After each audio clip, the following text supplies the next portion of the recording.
Mijn naam is Jeroen van Broekhoven en dit is mijn mega grote Hot Wheels.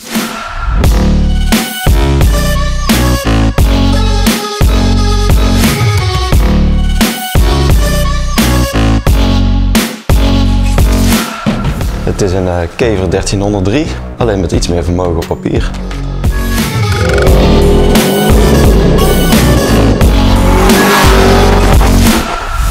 Ik heb hem in 2019 gekocht, ergens in Arnhem. Toen zag hij er ook heel anders uit. Hij had een ander kleurtje, een beetje ANWB-stijl. Met setje licht aan erop aan de zijkanten en hij had zijn bumpertjes nog. En, de polyester spatborden zaten er wel op, dus hij was al een beetje verbreed. Het is begonnen toen ik een klein jongetje was. Mijn oom had een Kever, mijn andere oom had een Opel Kadett CQP. En als klein jongetje had ik altijd zoiets van, nou later, hè, als ik wel geld heb, dan lijkt me wel leuk om een van die twee oldtimers te kunnen rijden. En toen is het eigenlijk toch mijn oog gevallen op deze Kever. Van een impulsief idee is het ook echt gewoon uitgegroeid tot dit. Ik vond het altijd wel leuk om toch een beetje net weer een ander pad te bewandelen als wat al gedaan is. Dus het is nou echt gewoon puur een zelfbouwauto geworden. Het is wel een Kever chassis met koets. Alleen er is eigenlijk vrij weinig origineel aan wat hem aandrijft.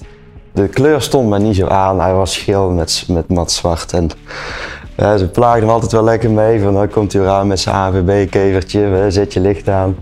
Ik had zoiets van uit de Herbie-films, hij had een gemene broer en dat was Horus en dat was de zwarte Kever.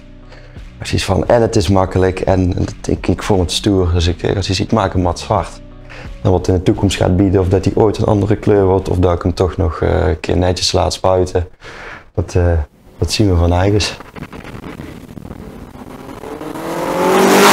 Ik had de Subaru motor al op de plank liggen en het was puur de keuze van gaan we het nou wel, gaan we dat niet doen. Dus iets van ja, van waarom eigenlijk niet. Een Porsche motor, dat werd vroeger ook wel gedaan.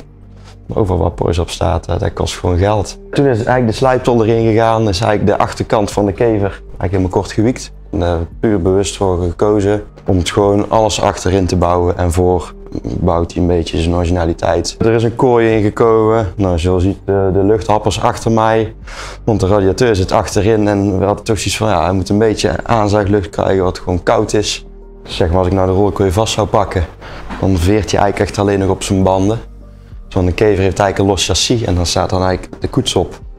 En toen destijds kon je eigenlijk bijna het chassis, of de koets losbreken van het chassis.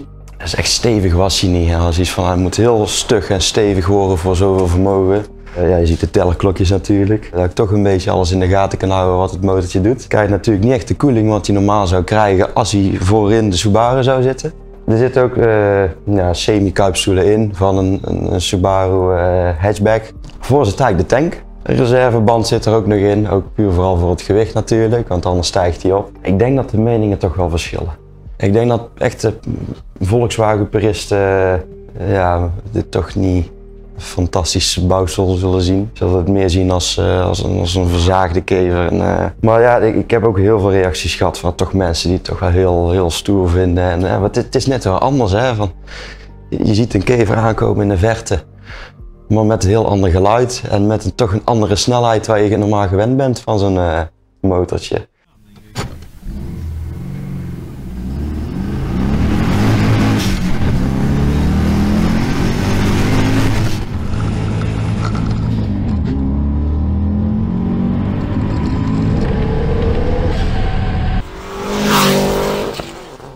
Showauto zou ik hem denk ik nooit noemen, want er zijn zoveel mooiere Kevers hier in Nederland en omstreken die veel netter zijn. Voor mij was het meer van, het moest harder gaan dan de originele Kever. Van dat je toch een beetje van je kan zien van dat je al eventjes meegaat en toch wel geleden heeft. Een soort van battle damage noem ik het wel eens. Tussen de 35 en 50 pk is je standaard uit de fabriek gekomen ongeveer. En toen zat er een 1600 blokje in. Nou ja, ik heb vooral ook zelf de versnellingsbak gesloopt natuurlijk, want het was puur. Vorig seizoen is hij voor het eerst de weg opgegaan van, je moet natuurlijk wel zien wat hij kan en wat hij doet.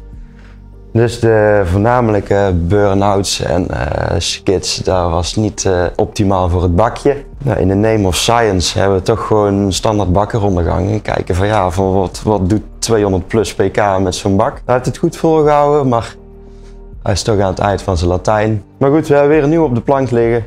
Die nou wel versterkt is. Hij heeft eigenlijk nog niet op de bank gestaan. Maar we maken nog steeds een schatting dat hij wel echt over de 200 pk gaat. Dus rap is hij wel. Ja, voor mij moest het gewoon de 2 liter turbo worden. Dus, sindsdien zit hij er ook in. Ja, dat past net niet, maar dat is voor mij perfect. Ik heb die kever ooit voor tussen de 3.000–4.000 euro aangeschaft. En de rest, ja, qua modificaties, ja, zo'n motorblok. Het is een EJ20 turbo, een dubbele nokkenas. En dat zijn toch niet de goedkoopste Subaru blokjes die je kan hebben. Het voornaamste is van, we hebben toch wel heel veel kunnen besparen door het puur zelf te maken. Het is een soort van sport. Toch wel, ja, dat is ook het een beetje zien. Ja, noem maar op, net met de coilovers. Ja, ik had coilovers kunnen kopen, maar ik vind het veel gaver. Het geeft een kick als je het zelf maakt. En het past nog beter dan als je het zou kopen en het werkt gewoon perfect.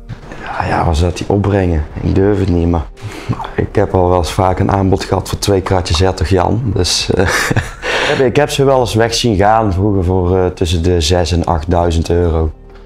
En dan denk ik, hoop ik, dat weet ik niet, dat hij het dan misschien ook wel op zal leveren. Maar dat weet je maar nooit natuurlijk. Op dit moment is hij niet te betalen. Ik denk dat het lijstje nooit zal stoppen met zo'n soort auto. Er zal altijd wel weer wat bij komen of 2 stappen naar voren, 1 stapje terug. Nou, in ieder geval, uitlaat is op zich ook custom gemaakt zelf natuurlijk, want de Subaru motor normaal gesproken gaat helemaal van voor naar achter. Er zit nou ook sinds kort gewoon een klep in. Dus als je dan even zelf het gebrombeu bent of je moet even wat zachter doen, dan kun je de klep gewoon dichtzetten in ieder geval. We hebben nou gemaakt dat we de originele kevertank kunnen behouden. En dan gaat de universele brandstofpomp met 2 hardstalen leidingen achter naar de motor. Daar hebben we een heel circuit voor aangemaakt, dus ik heb wat schakelaartjes.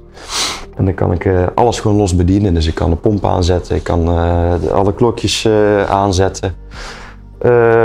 Natuurlijk voor de koeling ook de luchthappers zelf. Is net niet voldoende lucht om echt koud te houden. Als je bijvoorbeeld eventjes stil staat en staat warm te draaien, dan wordt hij toch wel snel warm. Dus we hebben eigenlijk 2 Suzuki Swift ventilatoren. Ik heb een hele grote Datsun radiateur achterin hangen. En die hebben we er tegenaan geplant. En ik kan allebei de ventilatoren kan ik ook met mijn schakelaars gewoon 1 voor 1 aanzetten.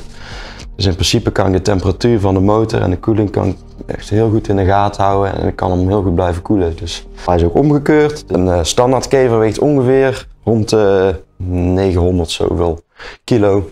Daar ben ik toch wel trots op. Hij is 73 kilo zwaarder geworden als dat hij was. Hij moet wel snel worden, maar dat moet niet betekenen dat hij dan 200 kilo extra moet gaan wegen. Je merkte wel als je een peut gas gaf dat hij eigenlijk gewoon de neiging had om met zijn voorwielen los te komen. Ja, maar echt vermogen, dan merk je wel dat hij dat heeft. En dan kan het heel makkelijk op zijn wielen zetten. Ja. Alleen moeten de wielen het soms overbrengen op de weg natuurlijk, dat is een ander verhaal. Dus, in ieder geval interesse voor de kever, dat was er altijd al geweest. En toen het 1600 motortje van de kever zelf erin lag, was het natuurlijk ook al lachen. En het was al leuk speelgoed. Voor mij kon het eigenlijk al wat harder en het mocht wel wat pittiger. En het is niet de mooiste kever, dat weet ik. Maar het is wel een hele rappe kever. Dus ik ben echt een klein kind als ik ermee kan rijden en hartstikke gelukkig.